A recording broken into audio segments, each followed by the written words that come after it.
Welcome to That's Good Sports. I am Brandon. If life were as easy as the Patriots schedule, I would be the first ever Academy Award winning, Peabody winning, male underwear model commissioner of the NFL Perna. Today, I want to review some of the Giants-Patriots game because it was actually competitive for a while, and then really dive into the Patriots and their unprecedented easy schedule. And that is a fact. I'm not judging it, Pats fans. A lot of crazy shit has had to happen for this to occur. It's just bizarre. So What are they supposed to do? They can only play the schedule that they are given. They can only play the schedule they are given. People can just relax.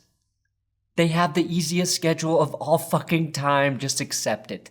We all want our teams to have an easy schedule, but most of us don't live in that world. When I say Tom Brady has more rushing touchdowns this season than the Dolphins have total TDs, something might be wrong with the bad teams in the league. The Patriots have faced two of the worst offenses coming up on historical NFL levels in the Jets and Dolphins.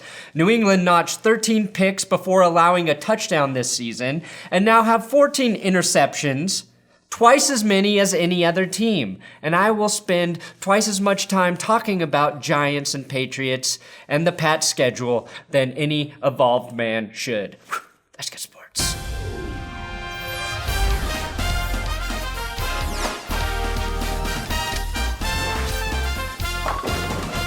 Please subscribe to this YouTube channel. Newcomers, I give you football videos pretty much every day. If that's enticing, then subscribing is good.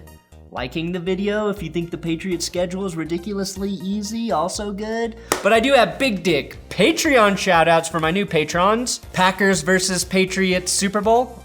That's plausible. Giovanni Gonzalez. That's Good Sports is the best. Oh man, I like you. Jihad Tangle, Zach Erickson, DW4 for MVP. Jerry Fitzgerald is the greatest receiver to ever play, upping to $4. I see you, Larry. And my life is a dumpster fire. Thank you for your donations. Patreon.com/that'sgoodsports. That's how you support this channel. It's how I pay the bills. And again, if I get 1,000 patrons, I will shave my beard. Most of you don't want to see that, but I'll leave a mustache. Upping the game.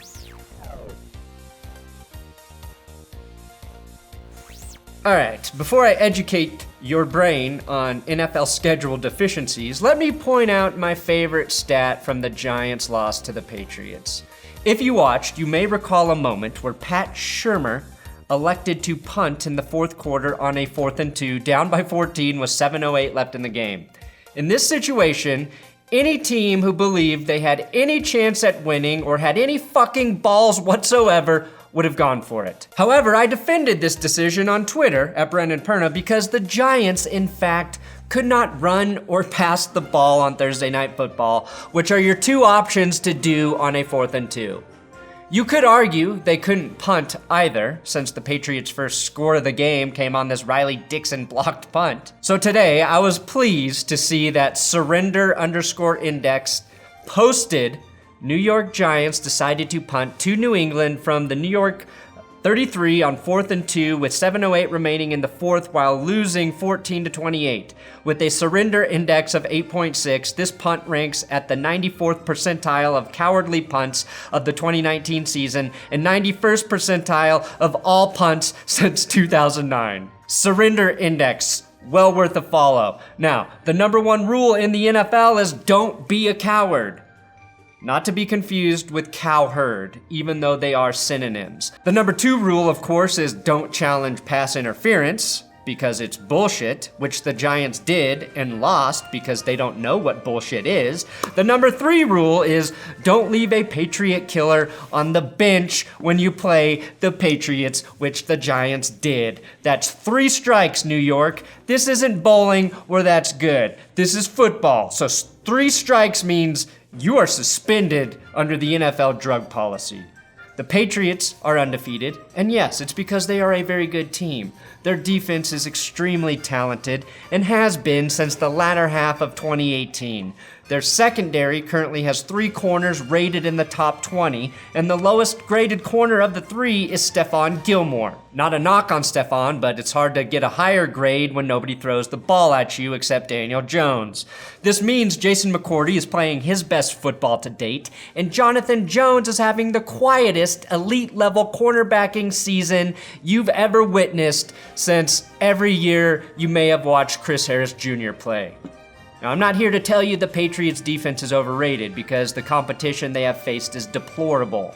In fact, I have yelled for years that their defense is the reason they have won so many goddamn fucking mother shit bowl Super Bowls. Bill Belichick is a defensive mastermind. It is why he lets defensive coordinator after defensive coordinator go and never overpays for defensive players. He has that shit figured out, and it is also why he brought Josh McDaniels back the first time. He needs that offensive mastermind to keep the Patriots balanced. It is also why they did not allow Josh McDaniels to go to Indy. Bill is smart enough to know his own weaknesses or deficiencies, the exact opposite of another, lesser evil man, Dan Snyder, who thinks he doesn't have any weaknesses. None of that, though, takes away from the fact that the Patriots have had the absolute easiest schedule in NFL history. That is not hyperbole, that is an indisputable truth, unless somebody finds a fact that negates that.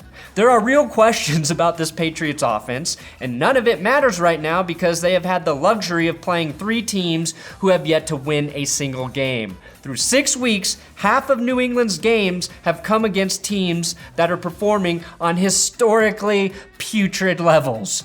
I don't need to tell you how bad the Skins and Dolphins and Jets are. I'll save some of that for the Tank Bowl review after the Dolphins and Skins play Sunday. Currently, the worst graded quarterbacks in the NFL include guys like Colt McCoy, Luke Falk, Case Keenum, Ben Roethlisberger, Mason Rudolph, Matt Barkley, Ryan Fitzpatrick, Josh Rosen, and Daniel Jones. And if that list sounds familiar to Patriots fans, it's because those are the only quarterbacks you have played this season. The worst of the worst. Yes, New England will play the Eagles, Cowboys, Texans, and Chiefs consecutively.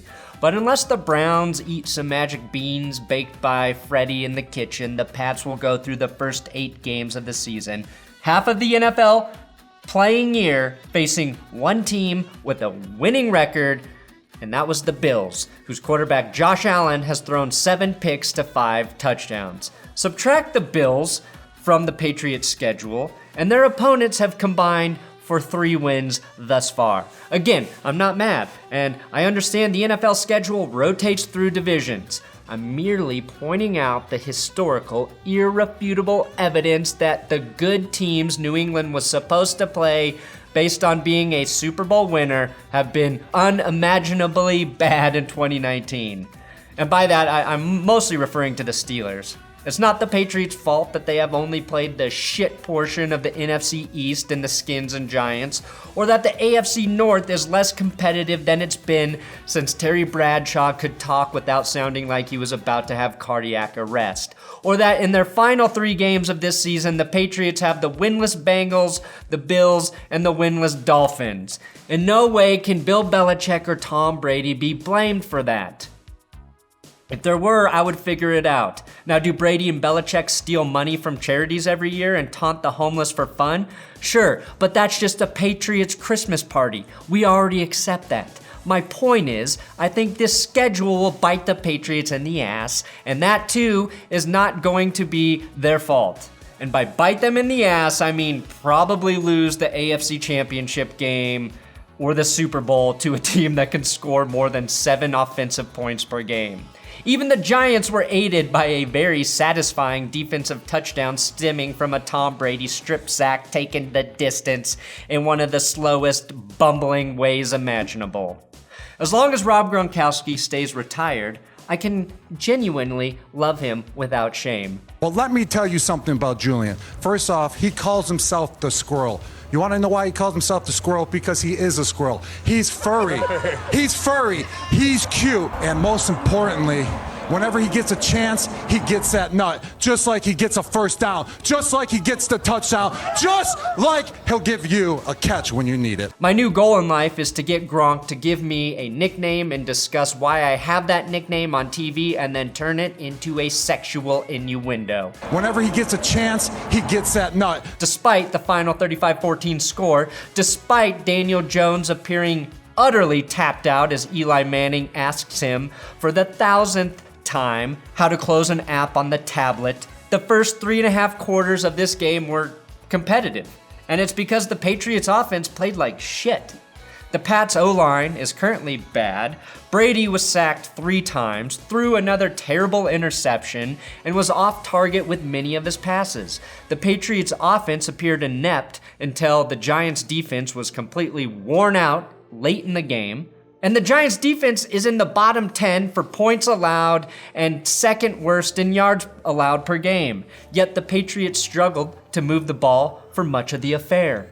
If Robert Kraft's horniness doesn't continue to outweigh his desire to win, Antonio Brown could be back on the team once the Patriots have to face a real opponent like the Eagles. Honestly, I think the Chiefs should sign Antonio Brown just so the Patriots don't change their mind. We already know they're getting Gronk back because he still hasn't signed his retirement papers. Gronkowski said he's just waiting for the 69th day of the month to sign. But I think he's actually waiting for the 69th day of the NFL season to sign or unretire. So circle that November 13th date in your calendar books, kids. Tom Brady passed Peyton Manning for the all-time passing yards. It only took him 3 more seasons to do it too, but he's the best ever and is the only reason the Pats ever win games, especially in 2019 when their defense and special teams both scored touchdowns every fucking game and get him double the amount of turnovers any other team gets. It's all Brady. One thing Brady is unequivocally the worst at is tackling, which he reaffirmed in the Giants game. Now finally, Daniel Jones looked like the reach we all thought he was back in April. Even Robert Kraft said, that's a steep price to pay for a draft reach around. Pick any of Daniel Jones' interceptions from Thursday night, and you will see they were all 100% his fault. He forced the ball, he held onto the ball too long, and he made some really bad throwing decisions. He also played the NFL's best defense in 2019 at performing pass interference without getting flagged for it.